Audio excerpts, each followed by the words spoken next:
for the public that's out. We know.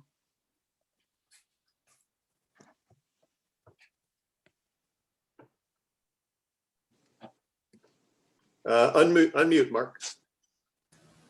I figured you'd rather have me muted, just moving my lips and not really saying that. But Paula, don't be putting thumbs up. I see that. She's muted.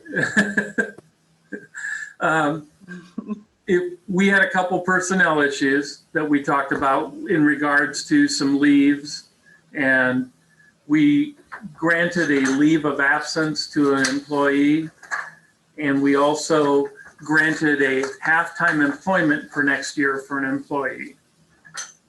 And that was basically the substance of closed session. Okay. Mr. Chavez, if you would be kind enough to lead us in the flag salute. Everyone please mute, except Mr. Chavez. Happy to do it. I pledge allegiance to the flag of the United States of America and to the republic for which it stands, one nation, under God, indivisible, with liberty and justice for all. Thank you, Robert. We are at WTA comments. Go ahead, Tessa. Are you hiding out there?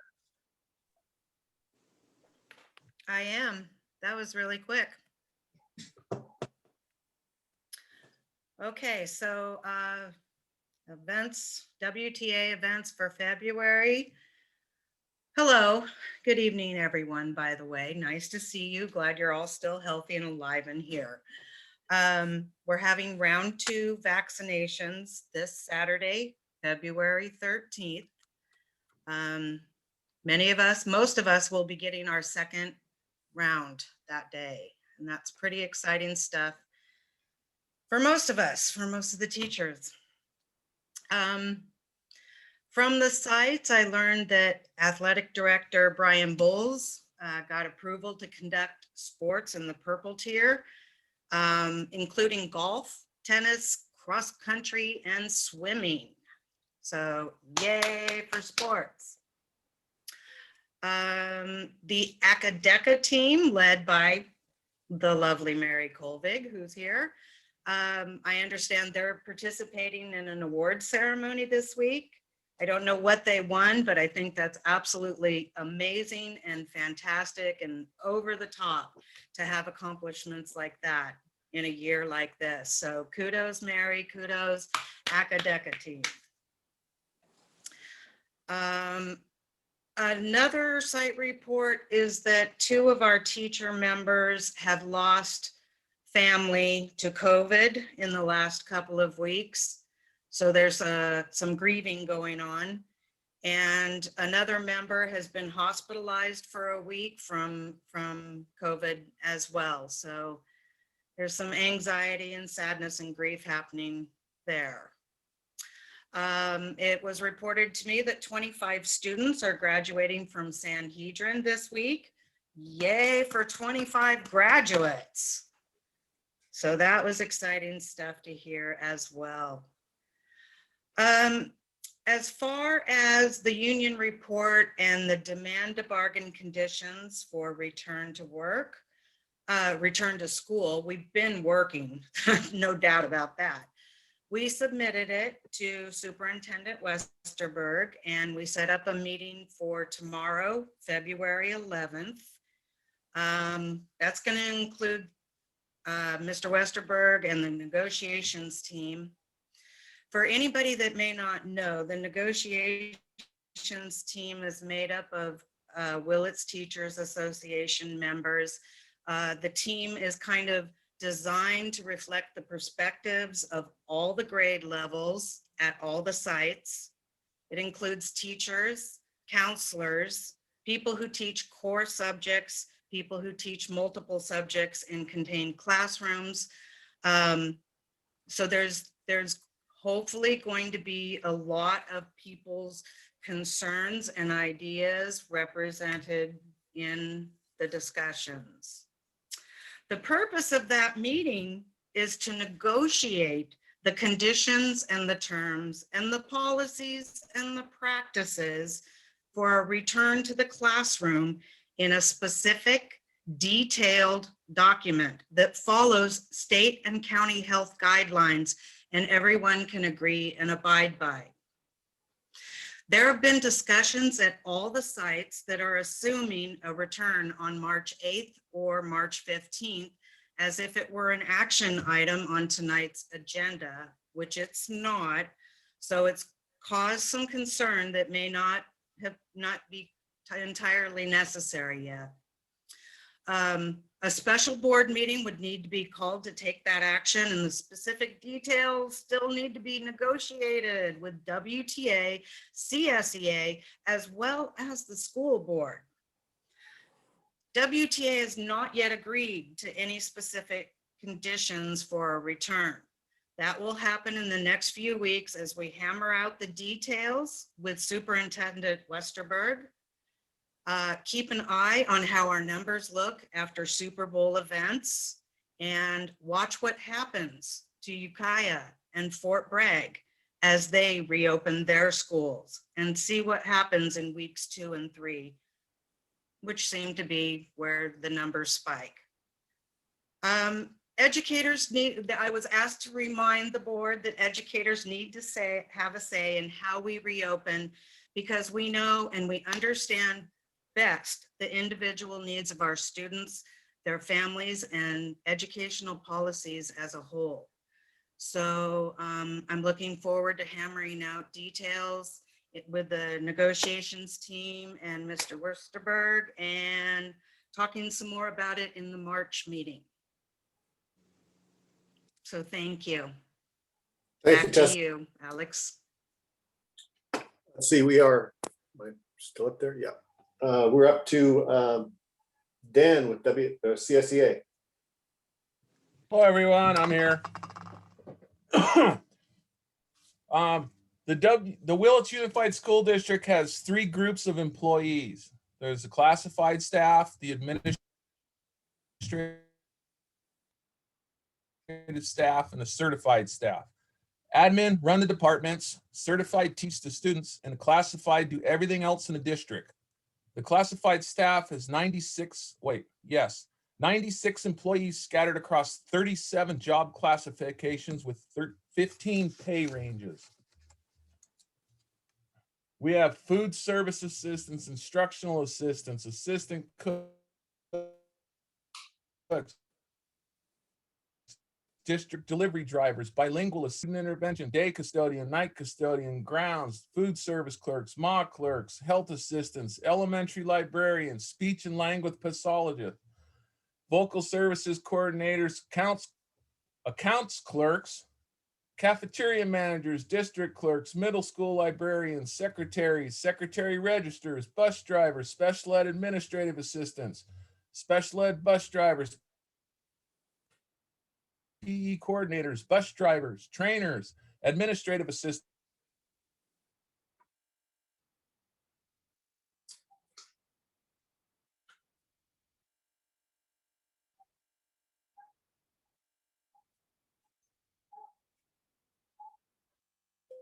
And out of class workday. Food services is running out of Willits High School. All food is prepared, is takeout, either up or delivered by the staff. The numbers are down from in-service days, but they're still getting a lot of food to the public. If we go back to 2019,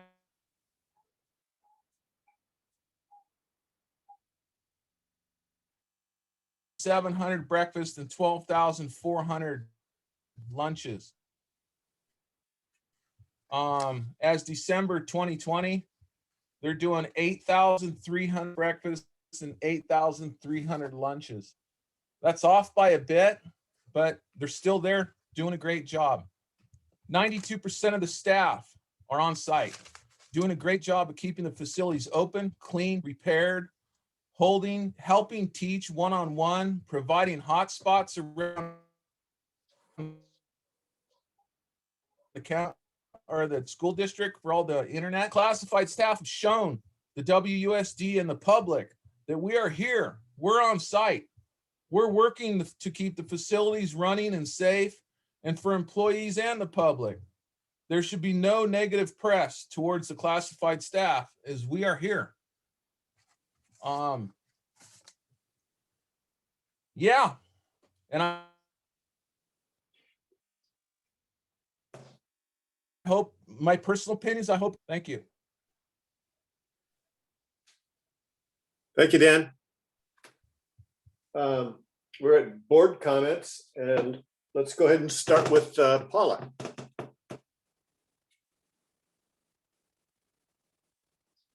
Unmute, Paula. How odd for me to forget that.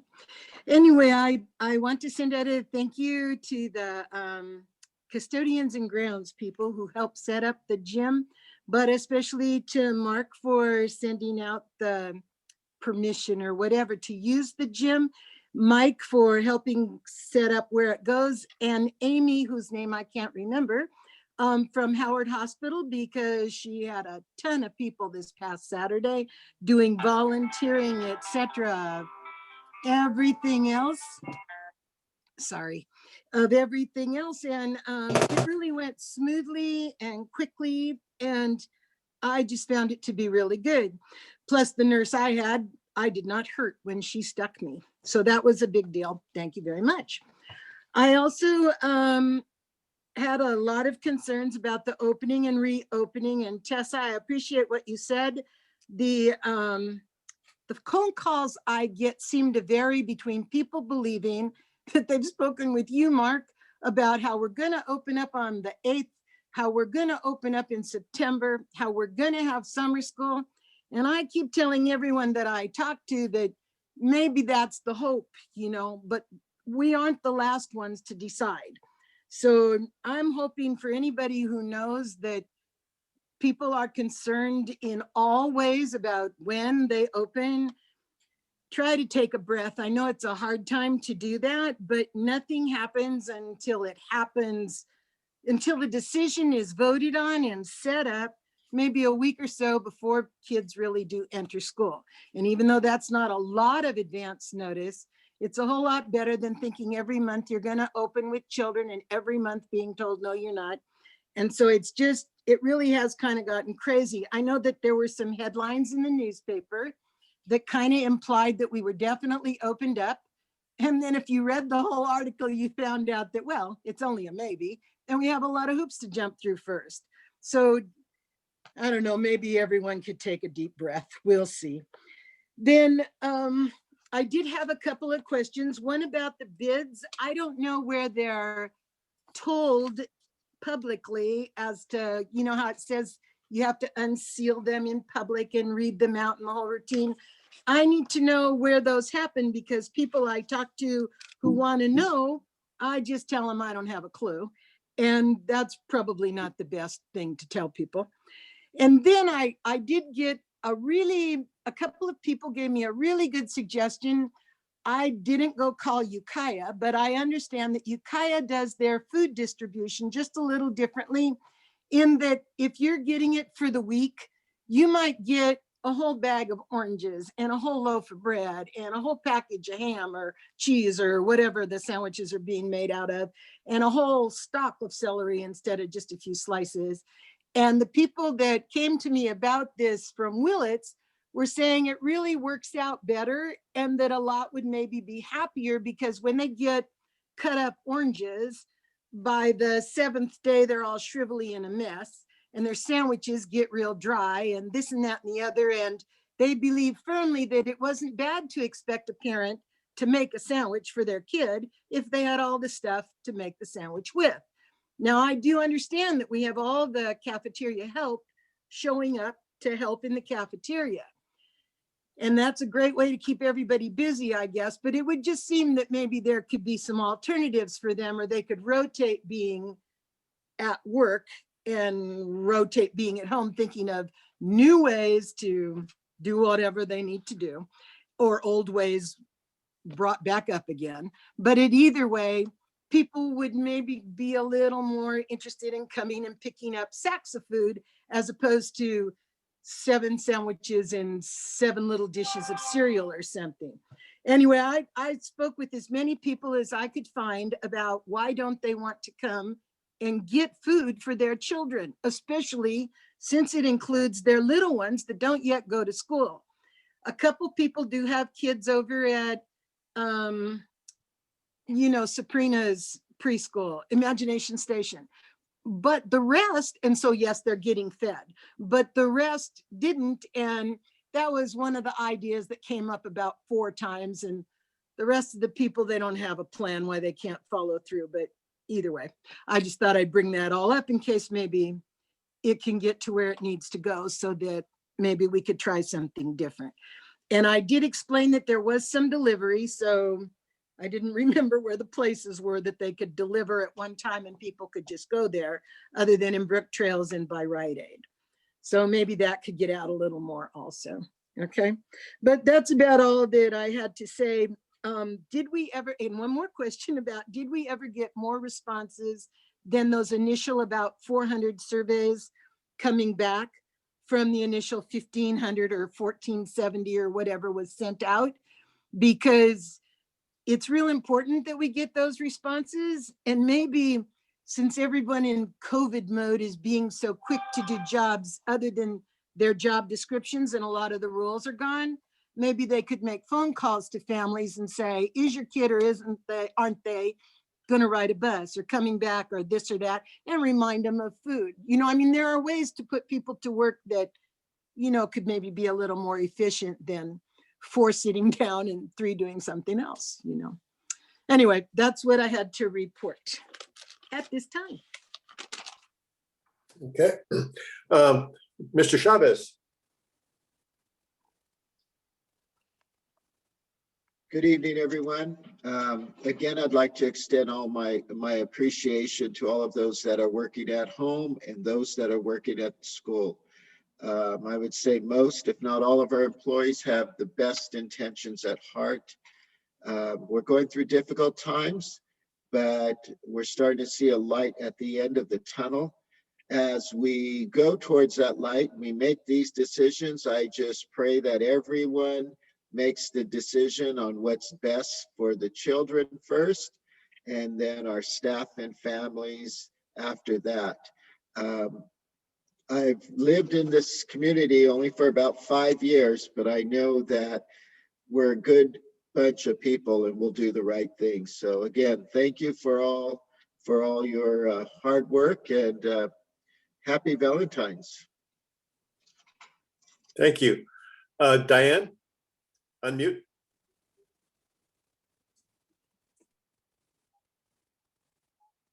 Unmute your microphone.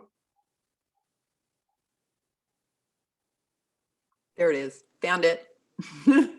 Okay. I did go and visit my site with, and I had a sit down with Nancy Renberg at Blosser, and we had a good 90-minute session, and it was very informational, and what she's doing, what the teachers are doing, and how their attendance is up due to them being an elementary school. They're getting kids that are engaged and doing, attending online. So which was really nice to hear that.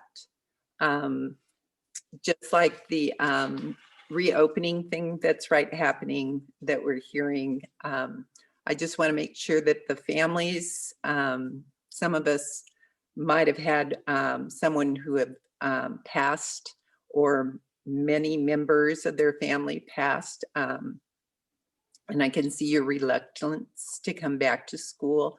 It's just, that's a social and emotional things that we have to be aware of too, before they want to come back. But there's, what was it, 9th grade kids that are taking tests. They're noticing that they have dropped down to the 30th or 25th percentile, which means they're not going to graduate from high school or attend a college. And I think that's what this COVID thing is doing to So as educators and school board, I want to see kids back, but I want them safe, and I want to see the protocols followed so that everyone feels comfortable coming back and seeing how well we've organized this for you and your families.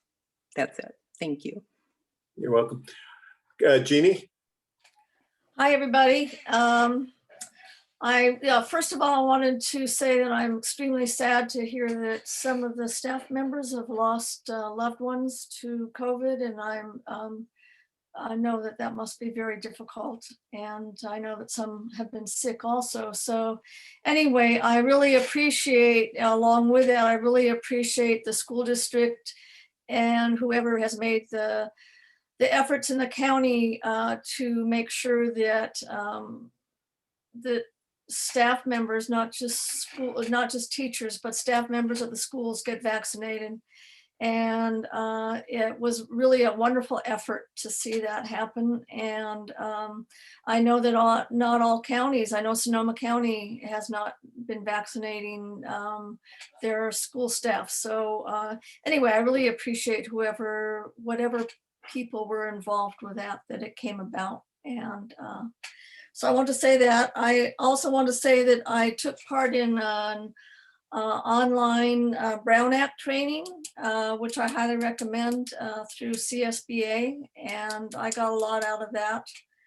And I also took part in the District 1 CSBA meeting, which had school board members from Del Norte County, Humboldt County, Lake County, Sonoma, well, I don't think Sonoma, but Mendocino County.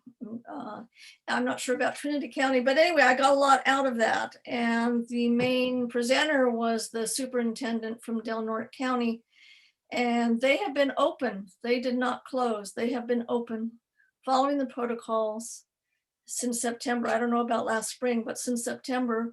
And they have had almost zero problems. Anyway, I got a copy of their playbook as to how they go about, how they have been going about running things during this time of COVID, and I'll be glad to share that with anybody that's interested. Anyway, I got a lot out of that, and I know that Fortuna has been up and running too, and has had a little trouble. So I wanted to bring that up. And I also attended the Brookside planning meeting, reopening planning meeting. Was it last week? Anyway, and I got a lot out of that. And the planning meeting had a representative teaching us, a teacher from each of the 3 grade levels. They had a bus driver, they had a counselor, they had the office people, they had, of course, Kathleen, and a couple of other interested people in the community.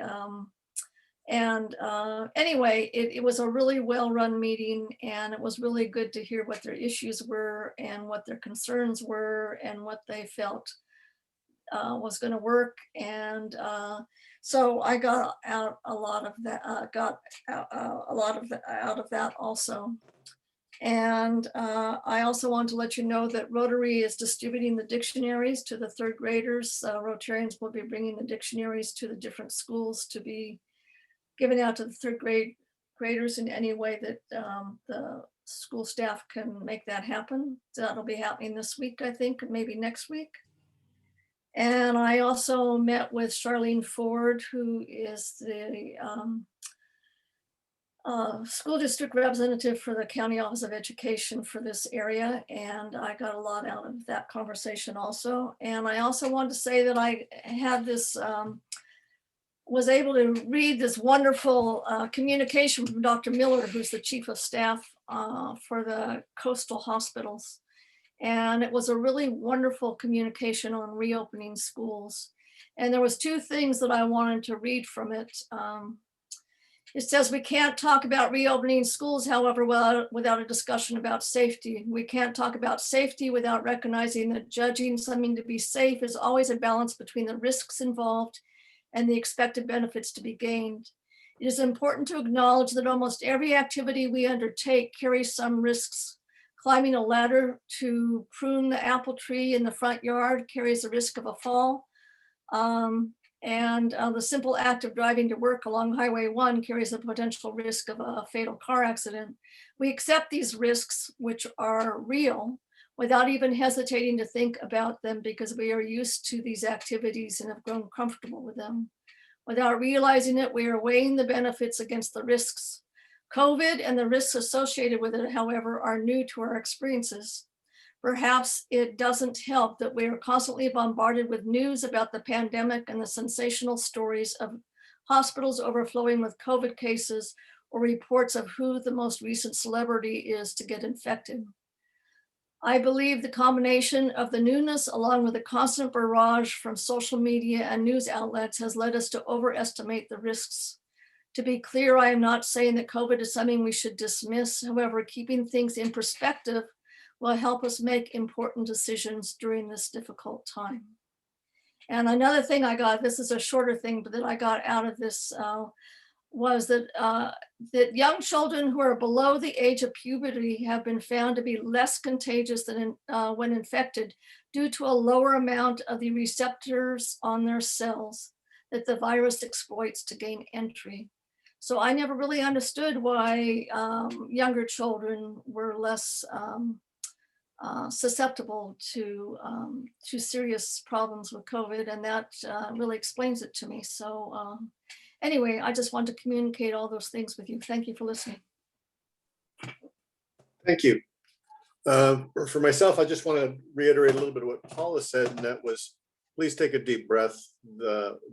We are definitely exploring options for bringing kids back into the classroom. And think of it as nothing more than an exploration at this point, because we are not in a position to open. I like to think of it more like I want to have all the plans in place so that if the stars line up, then we can move forward. I don't want to wait until and start planning after we get everything lined up to where it says where all the details say that we can go and waste a bunch of time. I think it's much more valuable time spent. The truth is, we may do all this planning for nothing. On the other hand, we may be doing this planning and actually have something come of it. So please be patient with us. Give us the opportunity to move through the steps and see if we can make all these pieces come together. It's very possible we won't be able to make all these pieces come together, but that's not a good reason for not at least attempting it. So. Moving on, superintendent comments. Mark, unmute.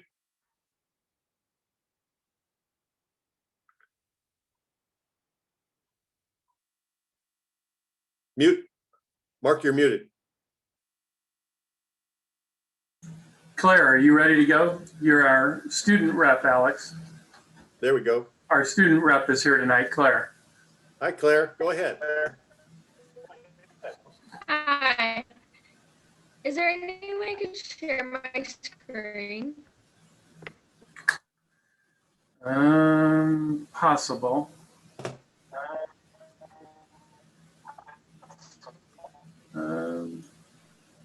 Okay. Or we have a slide just to also share it with someone. Aw. Let me see if I can make that happen.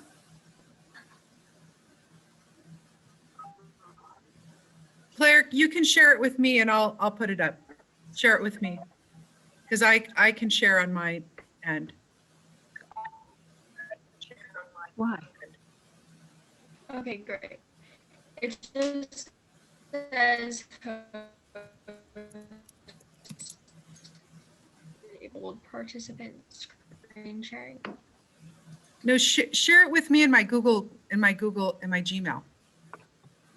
If you, there should be settings. If you click on there, then you could just assign her as a host, and then that'll make it to where she's able to share the screen. I'm trying to, You can't understand them. I got it. I'll share it. Oh no, he's disabled. I can't do it. Sorry. If you wanted to make me a host, Mark, I could share it because I have it in my account. I don't want to mess up the recording. You can enable sharing in the pop-up menu. Yeah, where is that at? Under security.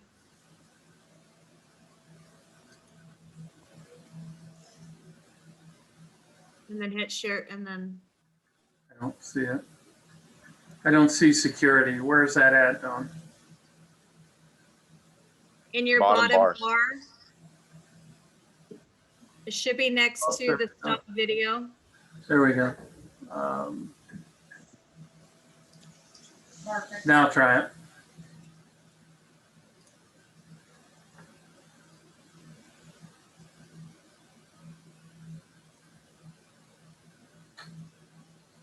There you go.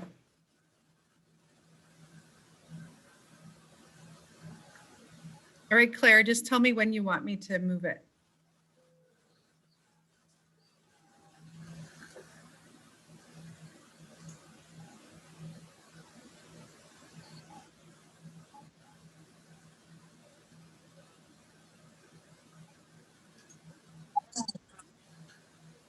Okay, perfect. Well, hi, it's nice to see a lot of you again. My name is Claire Case Brackett, and this year I'm the ASB president. And we don't have an ASB board representative this year, so our leadership class just did a group effort and made a presentation. So you can switch slides, please.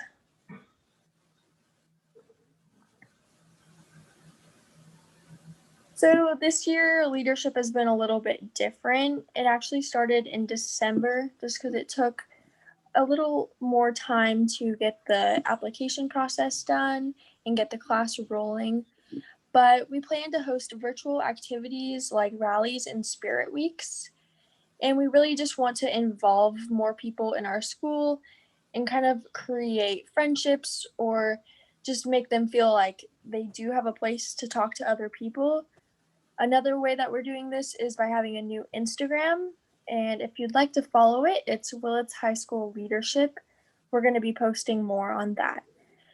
But mainly our goals in leadership this year are to create a welcoming community for all, feature and involve students, and fundraise for individual classes towards the senior trip and other expenses.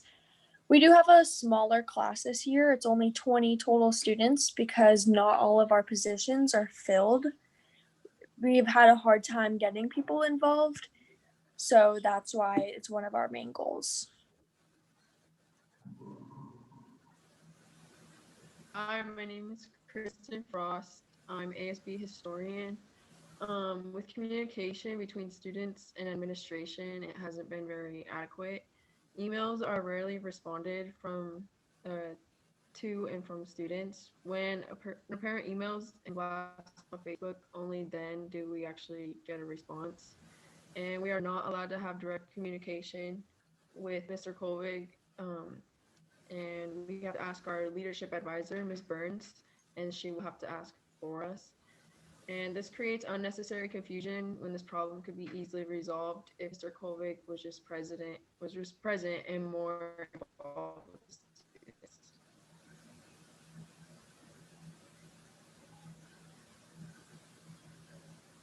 Going off of what hi, my name is Aline Hernandez and I'm the ASB Vice President. And going off of what Claire was saying in the first slide, that not all positions are filled in leadership, there has been a couple students that have been wanting to join, but they're not allowed to anymore. And this was the decision from Mr. Kovic and Mr. Westerberg. And as a leadership class, we don't agree with this because we want to get more involvement from the students. So we would request that those students that want to join, they can join, because Leadership started in mid-December, making this just the third month, and we don't think it's too late for other kids to join that want to be a part of leadership, even if they don't receive course credit for this term, but in the third term they will. Next, please.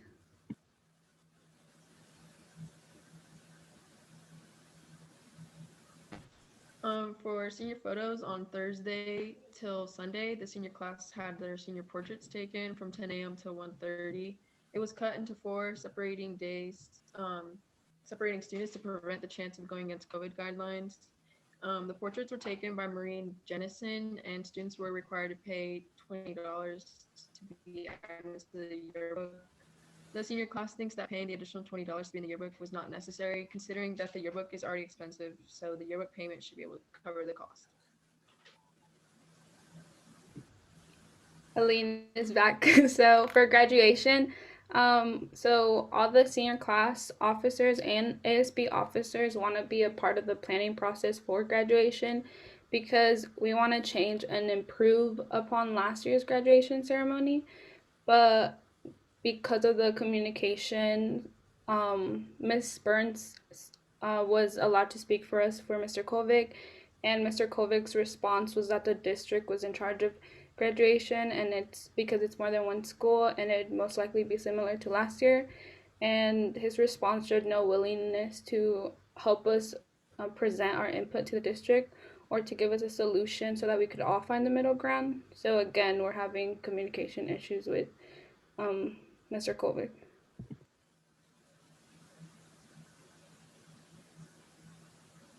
Okay, so this year, as we all know, we've been doing distance learning. School starts at 9 a.m. instead of 8, and it goes until 2:40 instead of 3. And a lot of students really prefer this schedule because it allows them to get a little bit more sleep and have a little bit more time to enjoy life outside of school, as weird as it is right now. Oh, sorry, forgot to introduce myself. Hi, I'm Willow. I'm the ASB secretary. So Zoom classes last for an hour and 40 minutes, and some teachers require us to have our cameras on, but some don't, and others require them on special occasions just for like projects and presentations. And then some teachers also require a formal setting.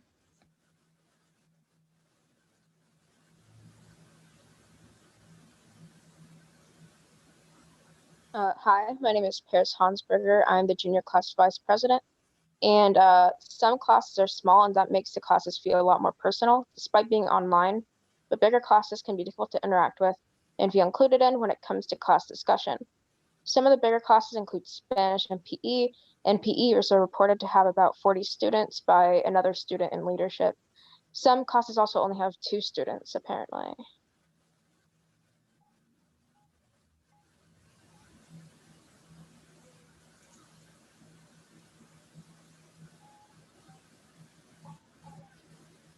So this year, Willow back again, teachers were required to use Canvas instead of Google Classroom because we would connect it to Aries. That kind of fell through, but it still is working.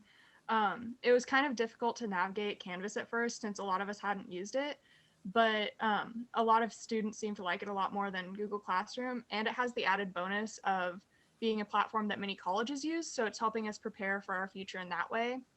And Mendocino College also uses Canvas, so dual enrollment students can pretty easily transfer between their Willits high school and college accounts. And then this year, there are 6 6-week terms instead of the usual 12-week trimester system. And so in each term, most students have 3 classes that each last an hour and 40 minutes, though there is some variation. I know some students who have been taking more classes independently. And then I also know some students who only have like 1 or 2 classes per term, depending on their credit needs. So this has been a really helpful system because it allows students to like work more at their own pace. Especially for students that need to make up credits or complete really simple graduation requirements that kind of feel like a drag sometimes. You can work a bit more independently and just complete as much as you can as quickly as possible. But it's also been difficult for teachers and students alike for core curriculum classes like math and science that just work on building information. And cramming all of that information into 6 weeks has been kind of difficult and has really upped the workload. And even though there is this higher workload, a lot of students enjoy this format and feel that having shorter terms and sometimes fewer classes gives them more time to pursue interests outside of school, as limited as those are right now, but more like personal interests and hobbies.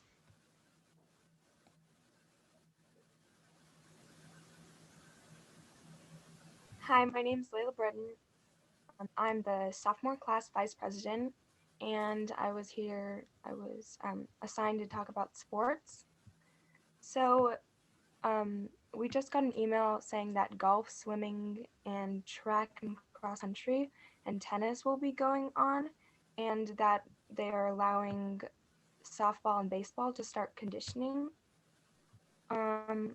And the sports before that, like volleyball and basketball, have been canceled. And getting feedback from other students, they have said that during quarantine it has caused them to become lazy and unmotivated to exercise. So that's another thing that sports would help with. And then the Willits High School Rodeo has started as well. And here are some pictures of the high school rodeo and the members in it.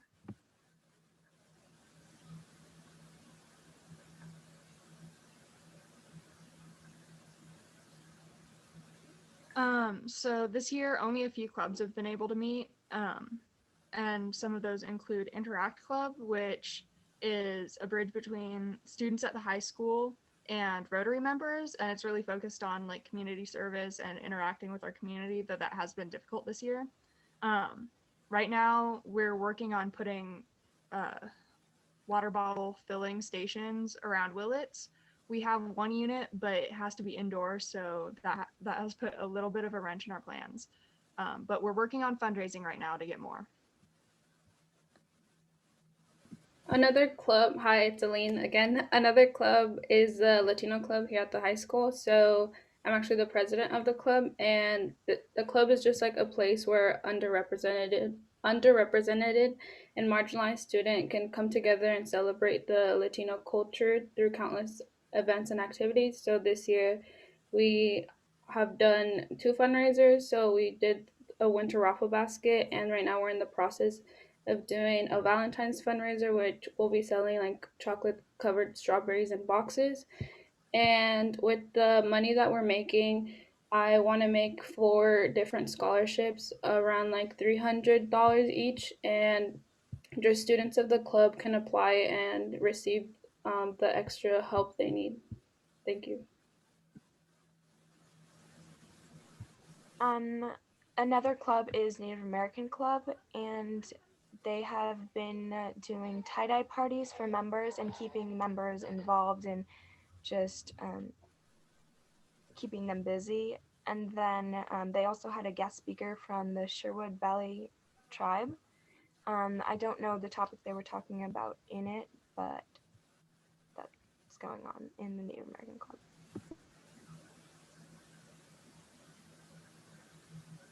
So Peace Club is also really focused on community service and environmental awareness. This year we have been on a bit of a hiatus, but we're hoping to work towards a trash pickup in Brook Trails before the end of the year. A lot of our members are seniors and have just been like really swamped. And so we decided to put the club on hiatus for a bit so that they could focus on college and everything. Yearbook, as usual, is still a class, and currently we are focusing on spring sports and academic pages, and we just recently finished our yearbook cover. And for FFA, we're still having conferences and speaking competitions just virtually. And we've had quite a few kids involve themselves in those. Over the summer, we cleaned up the garden and made it really nice. And then 2 days later, the deers ate all of it. So we're working on getting better fencing for that. And just in the club, we do have less involvement being virtually, but there are still active people and a lot of kids are taking fair projects.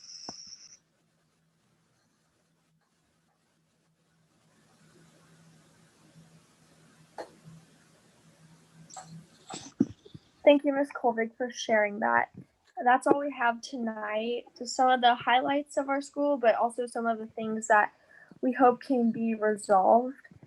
We've just had a hard time communicating, and so we really hope that moving forward, we have more open communication and that we can have more of a voice in some of the things that are happening this year, just because they're so different and we want to try and have the best year that we can.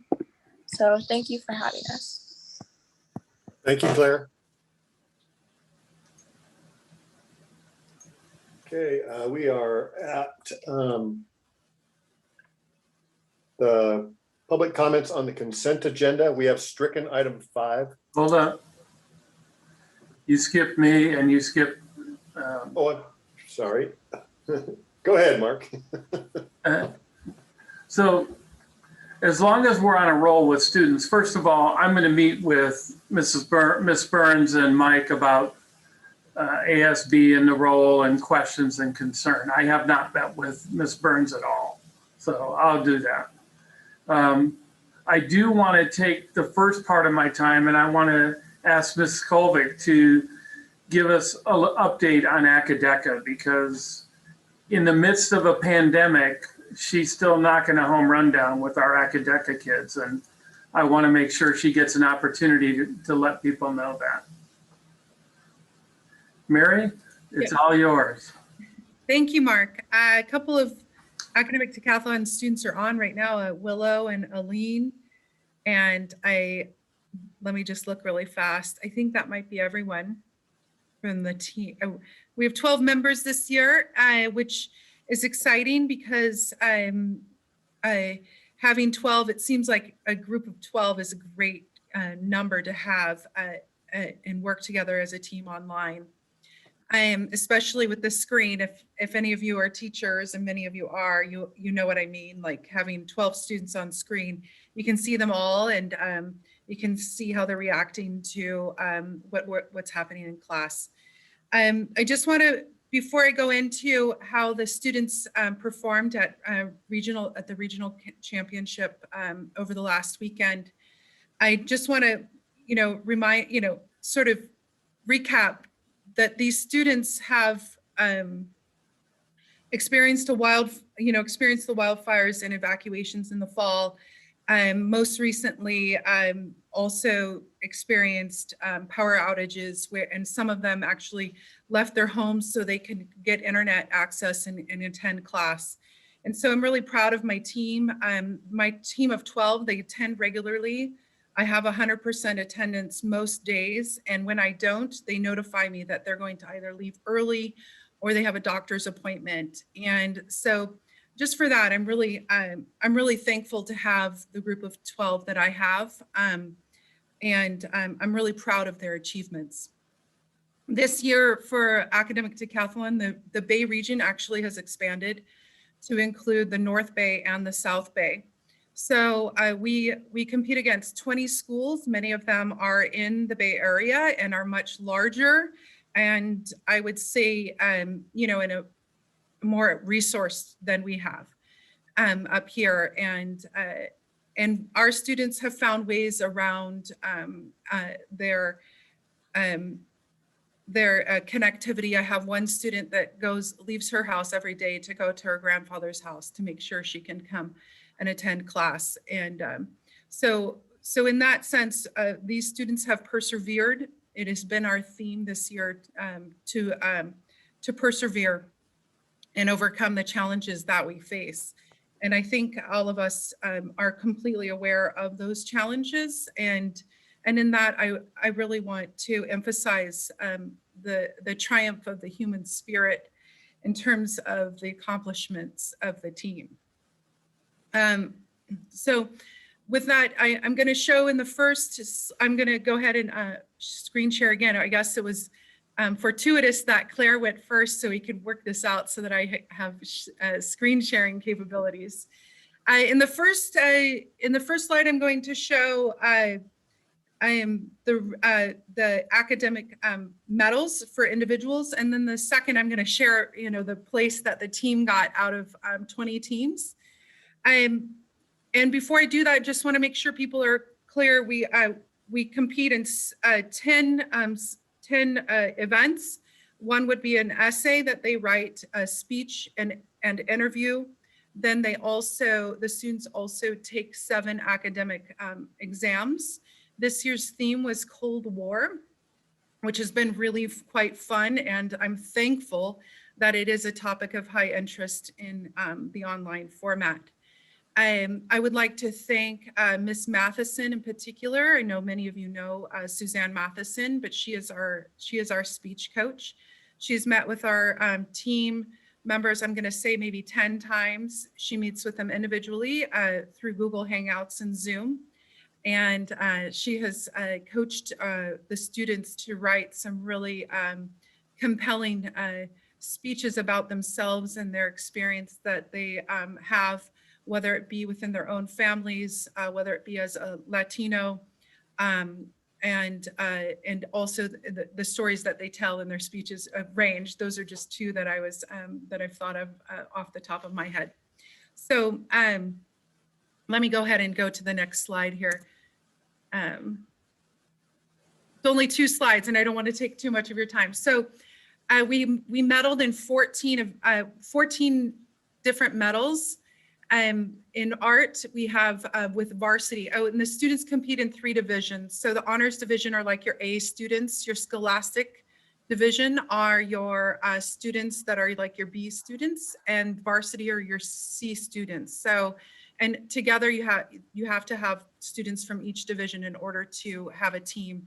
And that's the inclusion spirit of academic decathlon, and one reason why I enjoy being their coach, because I get to see students from all GPA ranges succeeding. So we have in art, we had bronze with Manuel Banuelos, and he's a senior. We had scholastic gold with Michael Kale. He's a junior. We had a silver with honors Willow, Don Widner, who you've heard from earlier. And scholastic category would be gold for Michael Kale in the essay event. For literature, scholastic bronze, Michael Kale.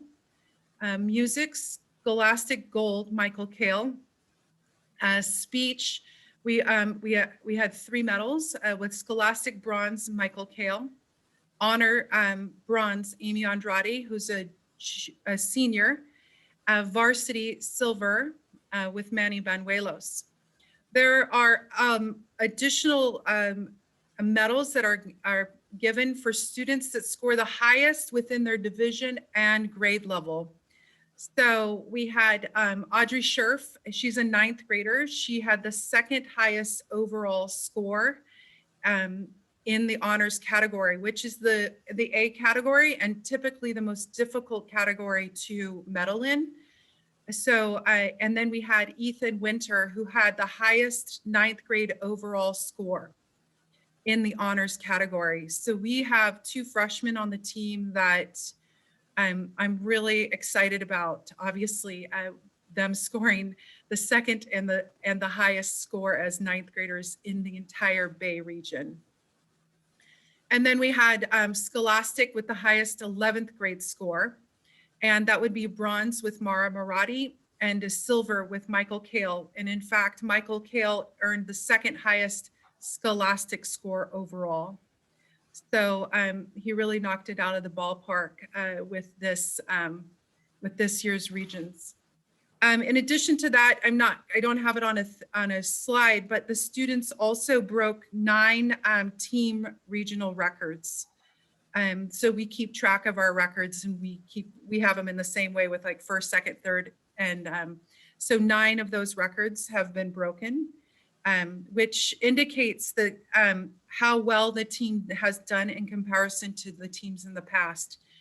Despite the pandemic, wildfires, power outages, they are performing just as well as teams that I've had in the past. And whether that be the 12 that I have and the commitment that they show, or that I literally have 100 minutes a day.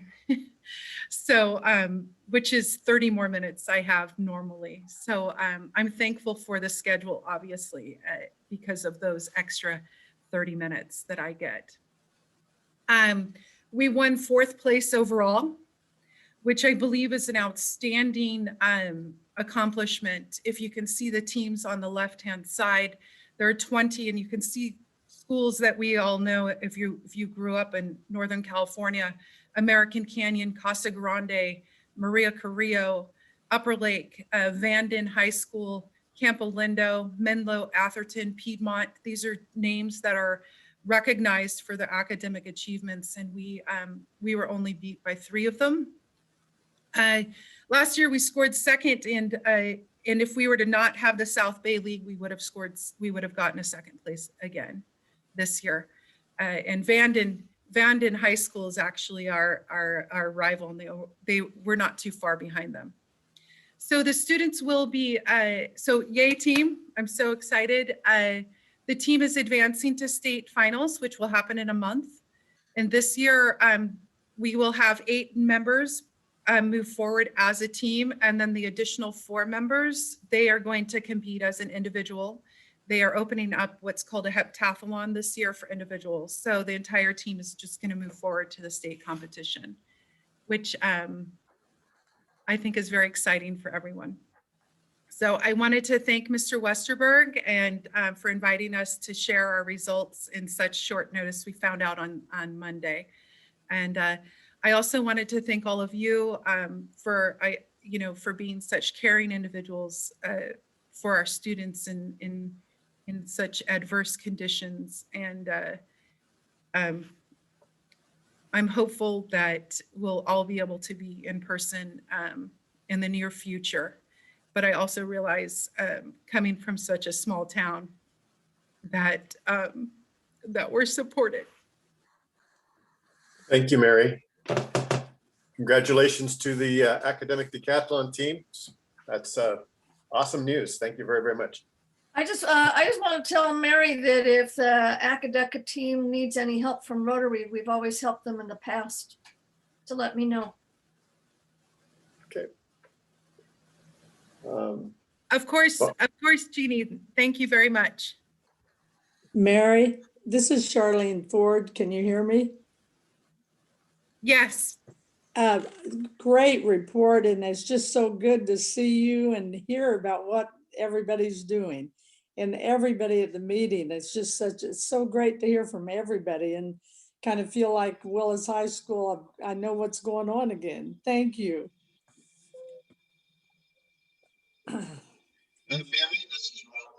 good. Mark, I think you're up. You sure? I hope so. 1 minute, Alex. 1 minute. Mary, I just want to thank you for your leadership. It's always the leaders that make the program. Yes, the kids are the ones that fuel it, and they're the ones that do it, but it's your leadership that has brought this program to where it is. So thank you so very much. I knew you would do that. Once you accepted it, I knew this would happen. So thank you. So a couple things, Alex. First of all, Mary, you do an awesome job. We love having you, and you're our marquee program in academics. I want to hit a couple things quickly. Bids, Paula, are always opened in the district office at a certain time and a certain date, and it's in the bid package that they get. Those are all specified in the bid package. It says the time, date, and place. Lunch in bulk, we've had conversations about it. I can ask Christy again. I'm not sure why we had a conversation about giving a gallon of milk instead of all these little tiny containers. So I'll ask why not. I don't know the answer to that. Couple things. Enrollment in kindergarten looks like it's going to be a lot higher next year. We've done our start, and it seems to be much more accelerated than in previous years. I'm assuming there are a lot of folks who kept their kindergartners home and said, we'll wait a year. And so I'm expecting a spike in kindergarten enrollment. Oversight committee for the bond issue. I have a group of 7 or 8 people representing parents and the various groups that we need to. I'm going to meet with them on Thursday evening and talk about where we're at and show them the projects that are lined up. And so we've already hit the ground running. We have a lot of bids out. We have a lot of projects that are going to happen. And by June, there should be some significant changes that will be very noticeable to folks. Vaccinations are Friday and Saturday. I want to just lay out a couple things so people know about vaccinations. Vaccinations come to one site in Willits. Dr. Matheson, Mills Matheson is the vaccination guy for Willits. He applied for it, and he is the person who gives it out to Howard and everybody else. And so early on, he and I had conversations, and he's done a great job of taking care of the teachers and the educational folks. By Saturday, there's the estimate is 3% of the population will have both vaccines done. So we're in pretty good company when it comes to vaccinating.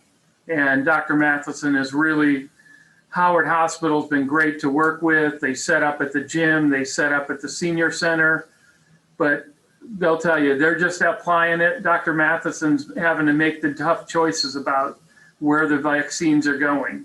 And so we're in really good hands. I feel really good about where we're at with vaccinations. Alex, I'd like to talk about at number 13. I'd like to, at 13, about items not on the agenda. I'd like to kind of talk about reopening and the process there and let us finish our business, because our business shouldn't be overly consuming. I think that's fine right now. Okay, so let's wait till then and I'll talk about that. But I want to just talk about the entire process, which takes a lot of time and takes a lot of patience for folks to understand. There's a lot of parts that got to get put together. And so let's do that on 13, okay? Fine. Okay. So you want to talk about 13 right now? No. Okay. I'll wait till we get there. Let's take care of our business and then let's get to that. All right. So are you done with your comments for now? Yeah. Okay. Yeah. So and I'll answer the question. We're not adding items to the agenda. It's got it. Public comments on not on the agenda. This is not on the agenda. And these are comments. There are no action items. Right. Well, yeah, you're not the only one that was planning to bring that up. So moving forward, then we'll talk about the consent agenda. Any public comments on the consent agenda? I'll repeat, we have removed item number 5. And item number 5 is approval of the CARS winter release. Not hearing any comments, I'd entertain a motion to approve the consent agenda. I'll move to approve the consent agenda. Okay, I got Jeannie with the move, or I got Robert with the move and Jeannie with the second. Is there any discussion on the consent agenda? Hearing no discussion, we'll call for the vote. All in favor, say aye. Aye. Aye. Aye. Didn't hear from, I got Paula and Diane. Yeah. Got it. Aye. Okay. So 100%. Item C, we are at item C, approval of resolution 2021-10, Staywell Health Plan JPA for 21-22. I'm assuming that's basically the same process we've been doing for year after year? Go ahead, Mark. That's correct. Yes, the bylaws of our JPA just require that we adopt a resolution to participate each year. Okay. Can we have a motion to approve? I got Ann. You approve. And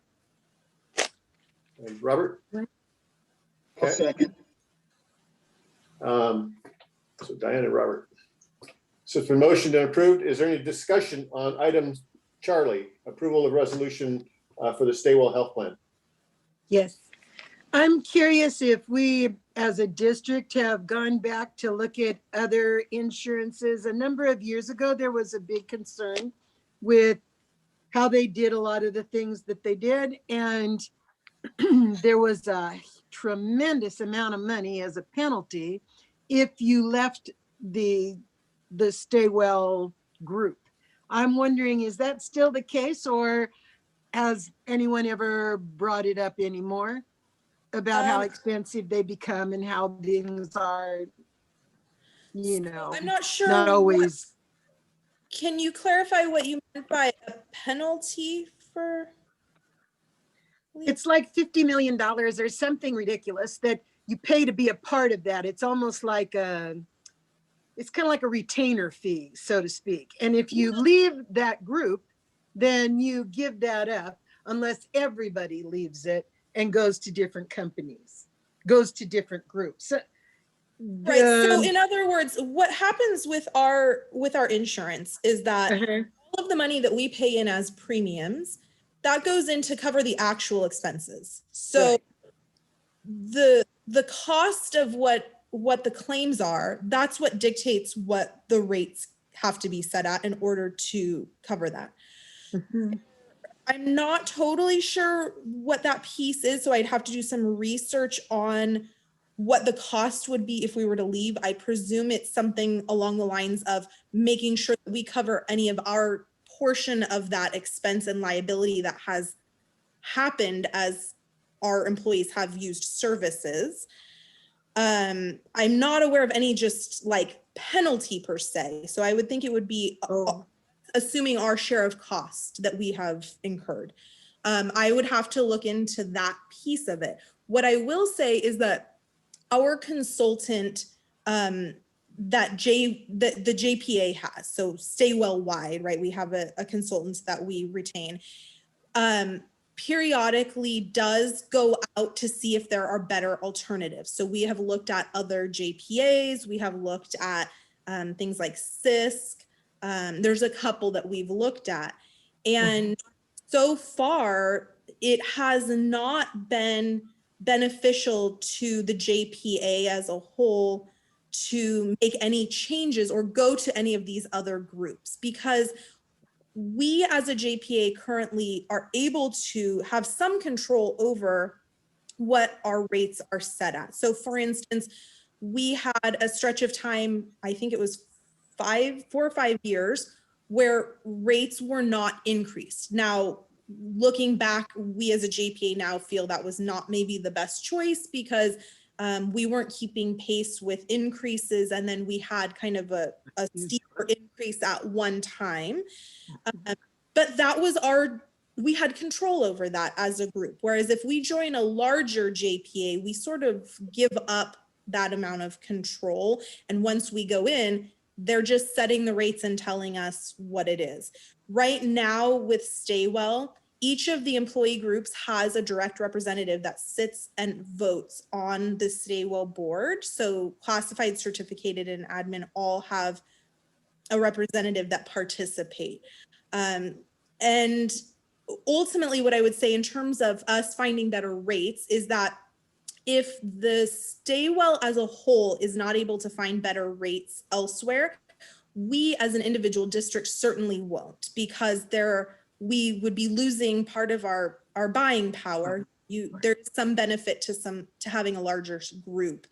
And so as a smaller group, we certainly wouldn't have an advantage going out there. And ultimately, it's really just based on our usage anyway. So if we go to another JPA, when they initially benchmark us, it would be them looking at the Stay Well usage. So does that kind of answer your question about the history of looking at those different options? Yes, no, I know about how they were done in the past. That still sounds the same. There just used to be a great deal of concern about how long they'd have to stay, and the money was like a retainer that you pay to be a part of that group. Any of your claims came out of other money. And so I was just curious, and it's okay though. I'll kind of do some research from a different side and see what I can learn. I thought maybe you might know is all. Any other discussion on item C? No, thanks. Without any other discussion, I'll call for the vote. It's a resolution, so it requires a roll call vote. So we'll start with Paula. Aye. Jeannie. Aye. Robert. Aye. Diane. Aye. And myself, aye. Item C passes. We are at item D, approval of bid contract for the Blosser Lane campus-wide re-roofing. No, see that. Yes, you have a bid packet there for the roof at Blosser as one of our first bond issue projects to replace that roof. We had 8 people come and look at it. We had 2 quality bids we went through. We asked on a price on metal. Metal would have been 3 times this cost, and it's just cost prohibitive at this point because we have so many other projects we have to do on top of this. And so this was a competitive bid, and it was very similar to one that came in about 5 years ago when they looked at doing it. So I would ask the board to approve the bid process and approve the contract. Okay. Do we have a motion to approve? Hi, this is Jeannie. I move that we approve the bid process and the contract. Is there a second?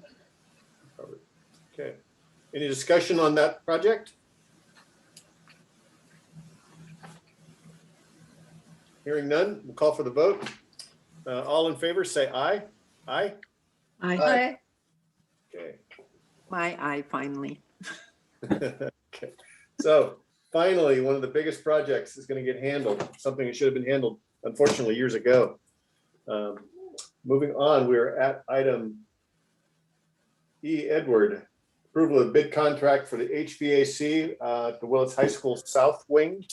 I believe that those bid documents or those contract documents were emailed to us either late yesterday or today. That's correct. The bid opening was Monday at 10 o'clock in the morning. And so after the bid opening, the issue for the high school is the main building at the high school has the old heated boiler for water rolling around, steam heat. And so it was really 3 projects.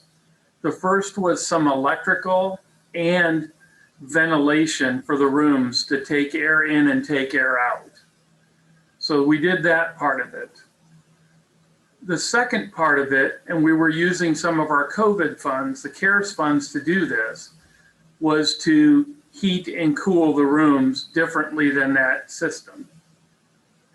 Now that we have bond issue funds, we're looking at the second half of that and finishing the south end. And we'd like to finish that before mid-March. And so we're on pace to do that.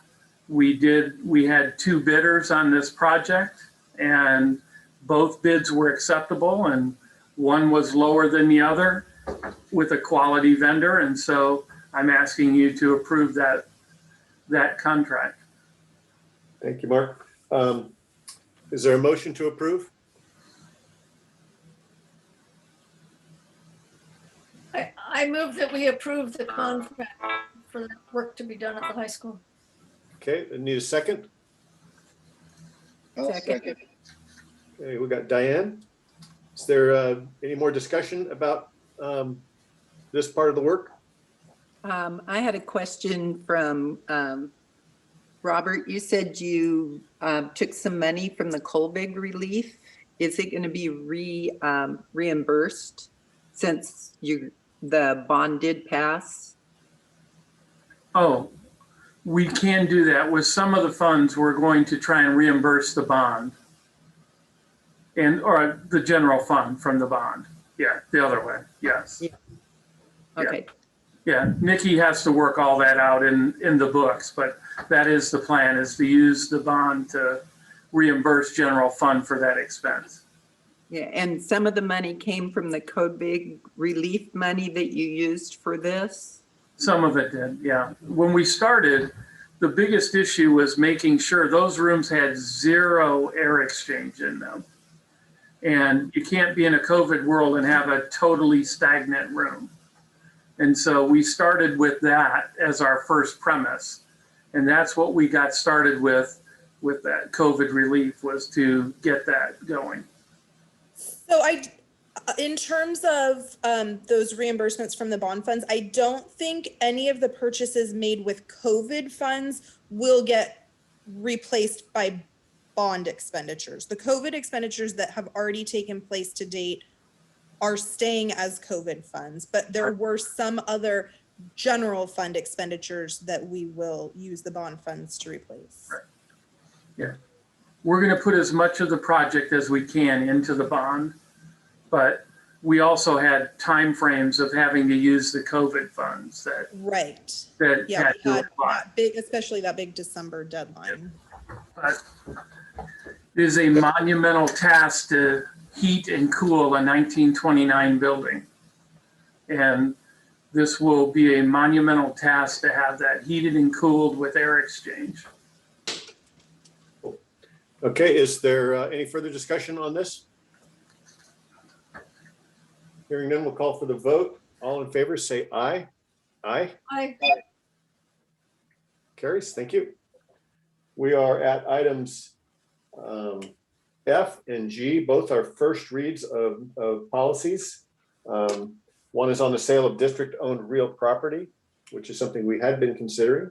And the other one is acknowledgement of a board revision for district and school websites, what actually is supposed to be placed on those. It's great reading, as usual. So is there any discussion on items F or G? I do. Just because we're going to have a policy, it is not in any way to imply that we're looking to sell this or this property in particular. I'm on F. And I had heard that, yes, F was being advertised for $1.3 million or something. Okay. To clarify the Blosser property again, we had to get it to a point where we surplus the property. I had to offer that property to other governmental agencies, and I did that. And the price came from the appraisal that we had done. After, I believe we have about another 3 weeks until the last group has to reply. But essentially, we will be free and clear on that property to use as the district sees fit. We could build houses on it, we could sell it, we could do whatever we want with it. We have cleared all the hurdles to make it a usable piece of property by us. This board policy change is in regards to the necessity of having a 7-Eleven committee. We do not have to have a 7-Eleven committee on this because of a statute change. If the site has never been used for instruction, it doesn't need a 7-Eleven committee. So that's really what the board policy change is about. But in regards to the Blosser property, we have cleared all our hurdles. We've got an appraisal. We sent it out to all the governmental agencies who could potentially want to buy it. I'm assuming none of them are. And when we're finished with that, the board now has total discretion over how to use that property. So the debate on whether or not we will sell it is something we'll look at some future date. Yeah, we've not listed it. We're not, that's a board decision to decide if you want to sell the property. I've just made it now so the board has that on the table as a potential wild card if you ever need to, or you ever want to, or if you want to build a house on it or create teacher housing there. Whatever you want to do with it, it is now a free and clear R2 piece of property the district can control. But now that it's R2, it can't be a school, right? You could get back and rezone it to it. I don't think it would be a difficult process, but I find it hard to believe in the near future we would bond out for a new school. I mean, I just have an issue with everything is near future. There could be a lot of changes 20 years from now, and I don't like to see us having destroyed those options. They're not destroyed. We still own the property. Yeah, it's just now it's R2 instead of it could be a school. And I just didn't exactly understand that you could go back and forth with that. Well, you know, the zoning. It's never been zoned as a school. It was zoned industrial. Right, but it belonged to the district in a way that belonged to the district. And yeah.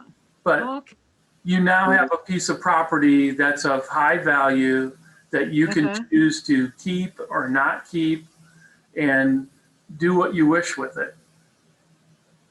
Okay. So yes, with respect to the zoning change, if the bond had not passed, we would have been faced with literally no other choice but to sell that property. The reason for the zoning change was to maximize the value of that property in case we had to sell it. With the bond passing, we are no longer in a position where we have to sell that property. Whether or not we sell that property at some point in the future remains to be seen. Yeah. But yes, the board did approve the zoning change. So Anything further on that? Yeah, hold on. So we're just, hopefully, we're just saying that we can still keep the property because it's hard to find property inside the city limits if we want to build a school, you know, coming up in 20 years or whatever. So this is just to agree that, what did you just say? Yeah, my position on this particular issue has been really quite simple. I don't want to sell the property. I never have wanted to sell the property. The only reason that we went through these steps was in case we had to sell that property in order to meet some of our obligations. That property can be held in perpetuity until we decide what we want to do it at some point in the future. You know, we all might have ideas on what has, you know, the best outcome for that property, but those are discussions left for another date. Yeah. Okay. I would love to see a tiny house to put teachers in when they come to the district, but you know, the bottom line is it's kind of your wild card. You own a piece of property that's very valuable, that is saleable for residential if you choose to. I would suggest not to do that until you have to, or if you come up with a good idea. And remember, it's a piece of property. You could say, you could section it off now and sell a section of it. So right off Locust Street, you could sell 5 lots if you wanted to. You have control over that property and it's zoned in a fashion that is helpful for the district. Very good.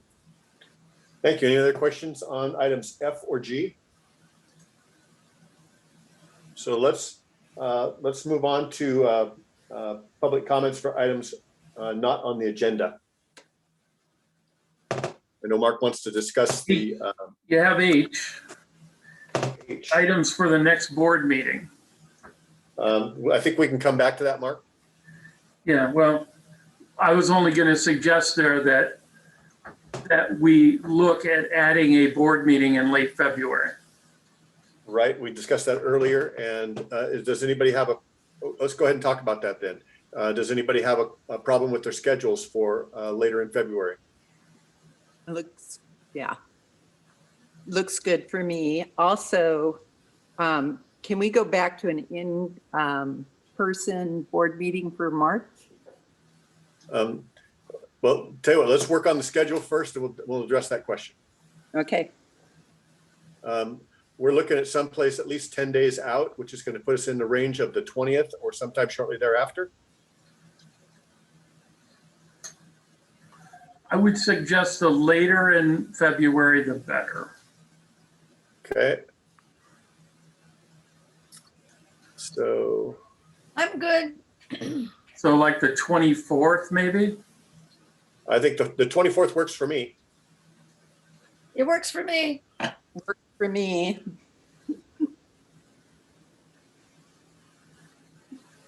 Because Robert? Oh, Okay, sounds like everybody it's can a make Wednesday? Fourth. It's a Wednesday? It is a Yeah. Wednesday. Oh, okay. I'm good then.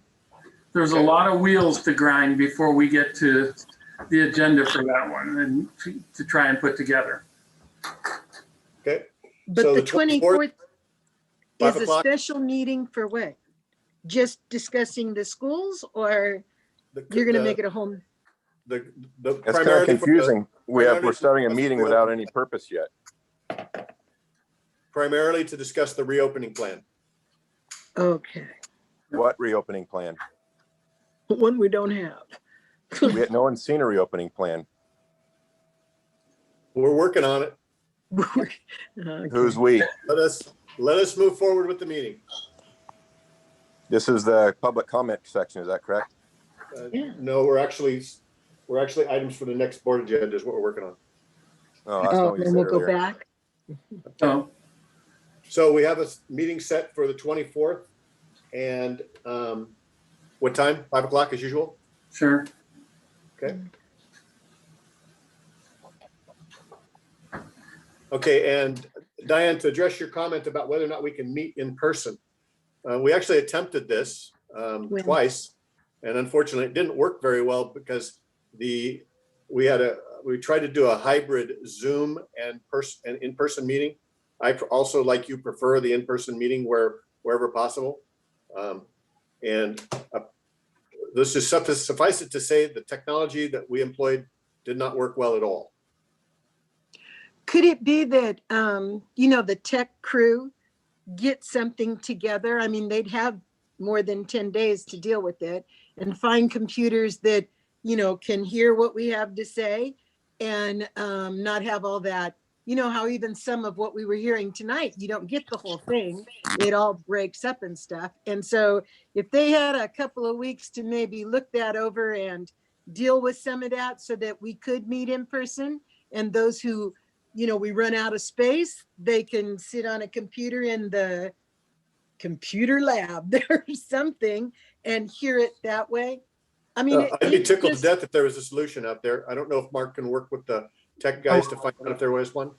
I'll look and see if we can figure out a solution.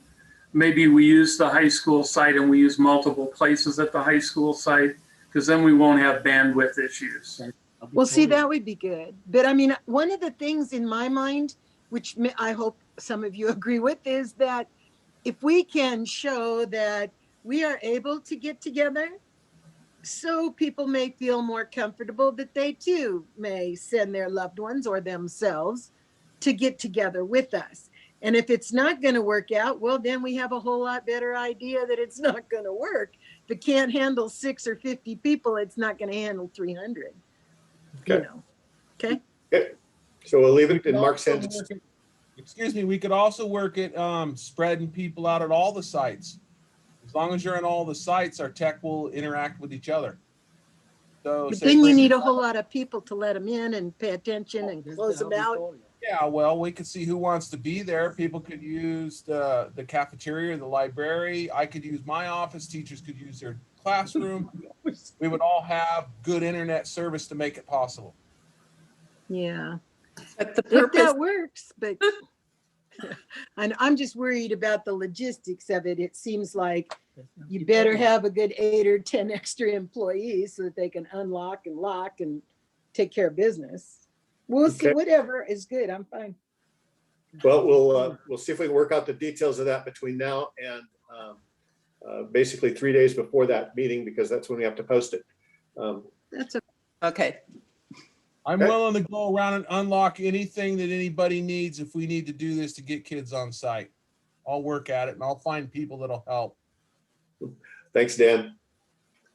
Okay, back to public comments for items not on the agenda. Mark, you have the floor. Yeah, so I just want to talk a little bit about reopening because I want to clarify multiple issues. First and foremost is that if anybody asks me the dates, I get this every single day, multiple times. I tell people there's no possible way we would be on site until the second or third week of March if everything goes right. Because we have to get through our second vaccinations. We have a gestation period after that. We have to get each individual site has to have a plan that works through with the teachers, works through the county health office. They have to approve it. We then have to communicate with parents through the teachers to see who's going to participate to sort out staffing, because it's a monumental task to get to a position. And the current rules are 15-1. So we have to get classroom scenarios to 15-1. The current order is K-6. There are certain places where we're not going to be able to do that. One is Sherwood.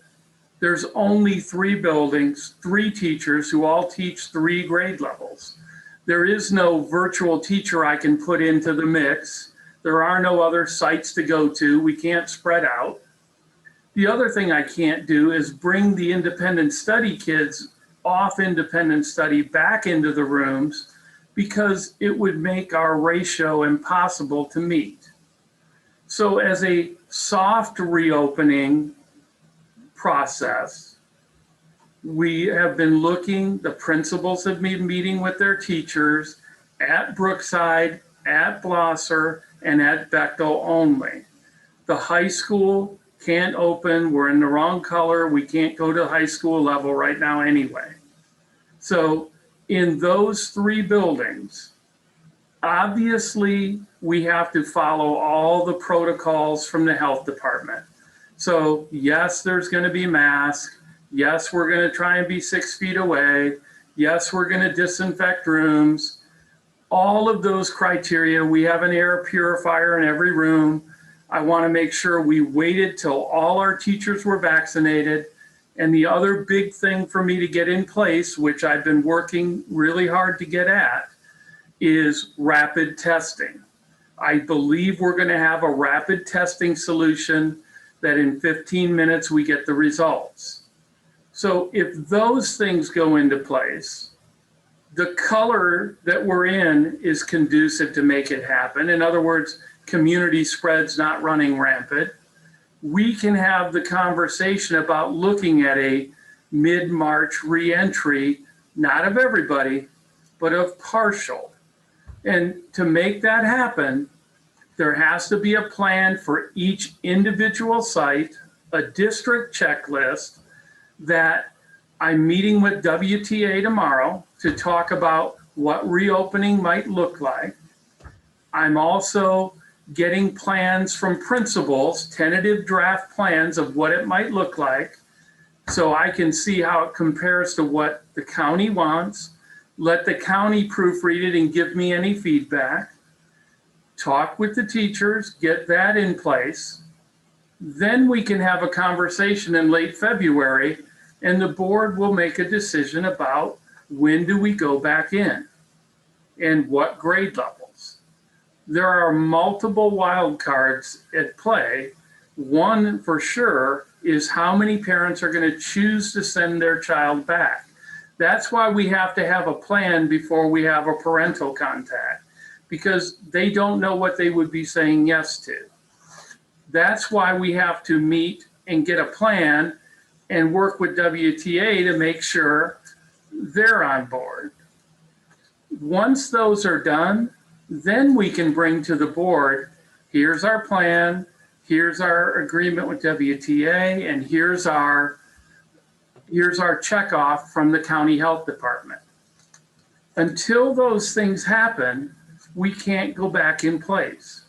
I'm envisioning at each grade level, at Brookside and Blosser, and most likely at Bechtel, there's going to be a teacher who stays as a virtual teacher, because some parents aren't going to send their child back regardless of what we do.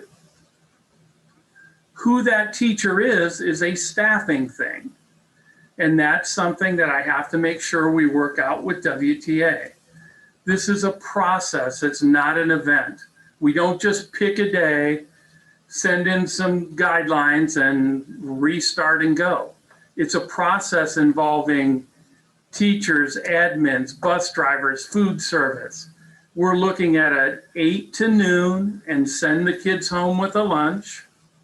The only deviation from that is the kindergarten group at this point is talking about bringing in an AM and PMs with their kids in session, which creates some issues that we have to deal with between the sessions. But mid-March is the first time we'd even enter that conversation about being there. And at the end of February, I'm hoping we have those things in place to have the conversation. We may have a spring break bonanza of COVID. It's a race between the variants and the vaccines right now. We don't know that, but Alex is 100% correct that we have to have a plan in place to get back into on-site. And we have to start it now, not create it 2 days before, and we can implement the plan when it works. In regards to the other sites, Sherwood, independent study, that's going to depend on what happens in our first few weeks of trying to have on site. It's also going to be impacted by what's the community spread rate. The high school and the middle school are very dependent on, did we move out of the purple tier?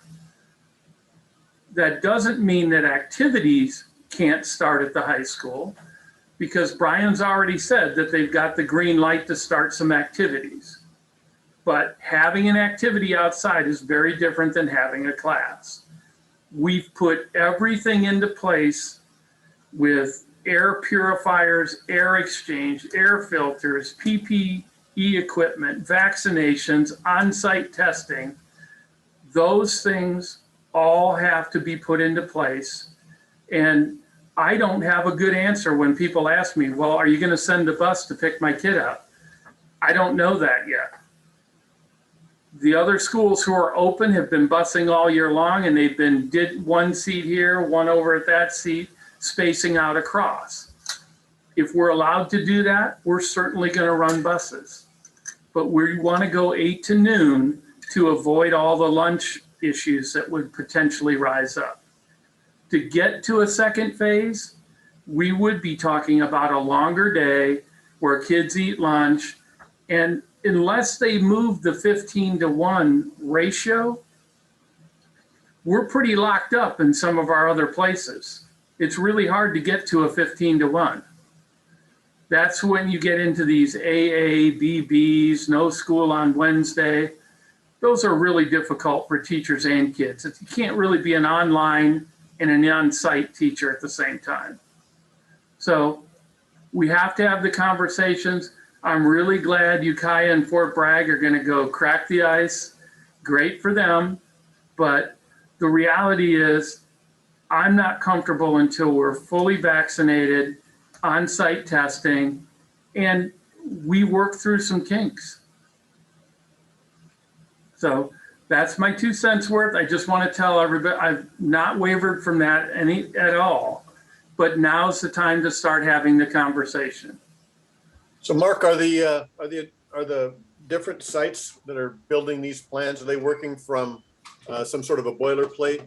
What documents are they utilizing to help them develop the plans? Yeah, there are multiple ones. There are multiple templates. There's a CDE one out. We have some other districts who have already gone in and we've used theirs. But unfortunately, they're very building specific because every building is different. For example, Ukiah's elementaries are K5s.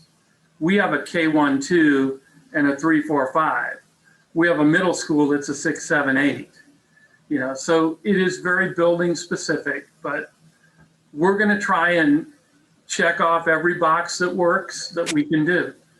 Mark, are those plans that they're developing, are they going to address the issues of, you know, what are the procedures that get put in place when somebody has symptoms at school, or there's a potential contact with a possible COVID positive person, and basically those various procedures, are those going to be addressed in those plans? Yes, they have to be. It's part of it. Actually, the longer you wait, the more things change. I got a note today that said that somebody who's been fully vaccinated, both shots, and their gestation period's over, doesn't need to be reported as a contact. So it's changing by the minute. And that will change if a variant starts to hit Northern California. Does the vaccine match the variant? So, like I said, there's a ton of moving parts. And we're going to try and make the best attempt we can to check all the boxes and get everybody. We need to develop a plan that we can actually do. This is one of the rare cases where we have to develop a plan and explain it to the parents. We can't just do what the parents want us to do, because we have to be able to staff it and do all those other things. Okay. And so that's the goal. Interestingly enough, over the last few months, we've been getting information that suggests that that younger kids have less opportunity or pose less danger of transmitting this disease between themselves and between them and other adults and so forth.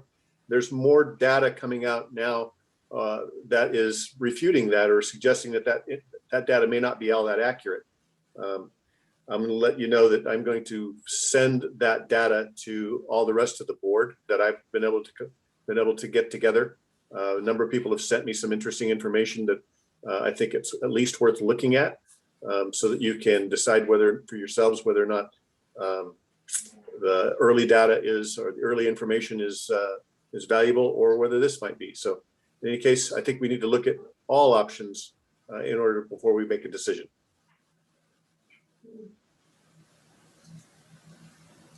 Anything further? No. Go ahead, Paula. Microphone.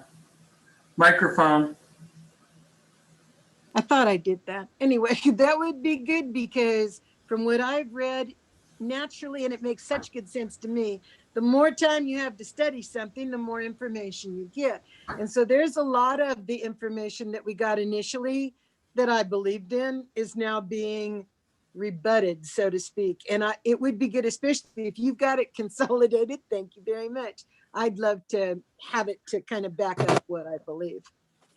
But I have a lot of reading right here for you, Paula. Sorry.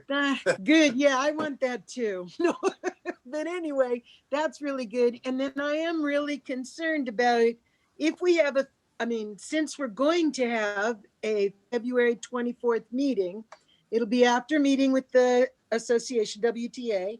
It'll be theoretically after having a plan and discussing with parents. And then we'll go to the meeting on the 24th, and the public will know that that's what we're going to meet about. More than likely, it'll be the only thing we meet about. And that's when we'll discuss it, open it up, discuss it some more, and then vote. Is that kind of the outline you see, or the agenda, whatever? Well, it will be listed as an action item, and we may or may not take action on it. It's entirely up to us. I do have one more question for Mark with respect to, we've talked about polling all the parents. Clearly polls are difficult, but you also suggested that you would have your teachers actually contact the parents and actually have a discussion with them, which I think is a great idea, to find out whether or not they're going to send their kids. I would suggest that that discussion that the parents have with, or the teachers have with those parents, be somewhat scripted so that the parents clearly understand that their kids are going to come to school from on these days between these hours with this kind of content that's going to be focused on, and the and whatever busing requirements that they might be subject to. Yeah, let me just fix that though, because it's not teachers that would be making these calls. Scripted is a great idea. That's sort of what I had in mind and should have said. But I mean that there seem to be people who are in positions where they're supposed to come to work. A number of them seem to be classified, and they're not necessarily as busy as they want to be or that someone else wants them to be. Any kind of staff like that can make a scripted phone call. You use a little tally and you just mark them off. I did it for another district just a while back, and it's a lot faster results and a lot more effective. And if you have teachers that are able to do that, that's wonderful. But generally their load is already so full with virtual teaching that to say, by the way, put in an hour for phone calls is a whole lot to ask. But there are others that I really do mean, I do believe, yeah, maybe some of the office could take a half hour a piece or whatever and get through the stack of parents that need to be called. I mean, I just didn't want anybody to, I thought I said other people, because I truly believe, and yes, I have a bias, but I've proven it to be correct. Teachers are already doing more than they would normally be doing. And so they're the last ones I would suggest need to make new calls. And as parents go, when I did it, I didn't know any of the people I was calling to ask them questions, but it definitely was a scripted survey, and you definitely mark it off. Yes, they would. No, they wouldn't. Yes to this, no to that. It's quick, it's easy. It took about 15 minutes for some parents and 5 minutes for others, because your first question is, do you plan to send your kid back to school? When the answer is no, you go, thank you very much. We'll set up another thing for you. And it's only when they say, yeah, I want him to go back to school, that you have the next 10 questions. Yeah, Paul, I'm not concerned about who does the polling. I just want to make sure that when, again, it doesn't make any difference to me who actually does the polling. I think it just needs to be done accurately, and the parents need a clear understanding of what to expect if they send their kids back to school. Oh yeah, I 100% agree with you. And I think volunteers could do a good job. I can volunteer to do that. I'm practiced. Okay. Well, Paula, let me say this. The idea of the teachers contacting their students came from the teachers. Well, I don't doubt it, and I'm sure they would do that. Let me just explain why. Because it's their teacher, they know the teachers, they know the parent, and so it doesn't have to be done that way. But everybody does need to have a script. They need to give them the same message. But teachers and parents are already communicating on a regular basis using Class Dojo. Remember, we're only talking about K-5 to 6 parents, not high school where the parents aren't quite as connected with their kids. Yeah. And so we're talking about Brookside and Blosser and 6th grade. That's what we're talking about. That's a different parental engagement than most of the middle school and high school. I don't care how it gets done, but we have to know from everybody. We can't do a survey and get 70%. We can't staff on 70% and make guesses. I agree with that too. It's just that I know that teachers currently have so many minutes and hours that, it's required of them to deal with their students, deal with the parents of their students, to make sure they discuss particular issues. And it would just seem that if I'm going to ask you of a survey, I'm not going to be talking to you about your child's growth or the things your kid needs extra or how well they're doing or whatever. It wouldn't be the same conversation as all. We'll sort it out. However you want. Someone just asked on the chat if the plans will be posted on the website. Indeed, yes, I believe that's a requirement. Right, they have to be approved before they get posted. Correct. Yeah, no, that's reasonable. It's just everyone doesn't have connection. One of the things I forgot to throw in my little comments was Brook Trails, parts of Brook Trails were out for 7 full days, you know, and there were parts in town just because of snow, electricity, etc. Those kind of glitches come up, you know, and not everyone has access, even though you've really done well with hotspots, you know, it's still, it's good to make a phone call you can trust. Yep. Yep. There's clearly plenty of work to get done in the next month. We have about a month until we could even possibly be in. And there's a lot of work to get done. And yeah, is it we just need to put in the work. And then in late February, you may decide in late February, we're not ready to say yes or no, and wait till the March board meeting. But we should have the plan ready for you to say yes or no to. You could say we love the plan, but we're not ready to go back. And that's where we go.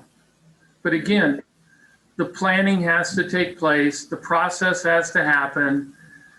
Nobody's going to think that it's 100% perfect or what they would do. We just need to get a plan approved, follow the guidelines of CDE and the county health, and see if we can get kids back on site. I mean, it's a nonstop contact to me about when are you getting back in? When are you guys doing? How come they're not doing this? How come? It's a process. It's not an event. Yeah. Okay. Yeah. Any other questions or comments? Out in the gallery? Yeah, I just want to say thank you to Mark for using the term we and, you know, pushing forward the concept that we'll be working together. We have a lot of professionals in the educational field as well as the classified, and I look forward to coming to a positive plan that takes in everybody's wishes and needs and safety. Thanks, Brian. Anything further? Obviously, we were going to work on this for the February 24th meeting. Unless there's anything further, I would entertain a motion to adjourn. Okay, before we adjourn, are we going back to closed session? Oh, that's a good question. Do you want a closed session on the 24th? I mean, I'm sort of sure nothing's going to change between now and then. Mark, you want to weigh in on that? Well, we could do a closed session on the 24th because there are some items I will have in place for that already. Okay. Okay. Plan on that for 4 o'clock. How many hours, Paula? I want at least one. No. One? Oh, I'll give you one. One I'm good with. I'm good with one. Okay, at least, well, it depends who's first. No, but yeah, no, at least 4 o'clock. Yes, please. Yeah, not a problem. Okay, very good. 4 o'clock it is on the 24th. Okay. Once again, Paula, would you like to give us a motion to adjourn? Oh, I'd be glad to then. I give a motion for us to adjourn. I'm sorry. Thank you. And a second out there? No. Diane, get in the minutes. Diane's in the minutes. She's a second. There you go. Diane's my second? Okay, very good. It's been motioned and seconded to adjourn. All in favor, say aye. Aye. Thank Happy you, everybody. Valentine's Day. Yeah. Oh, yeah. Thank you. Yep. Happy Valentine's. No. Leave.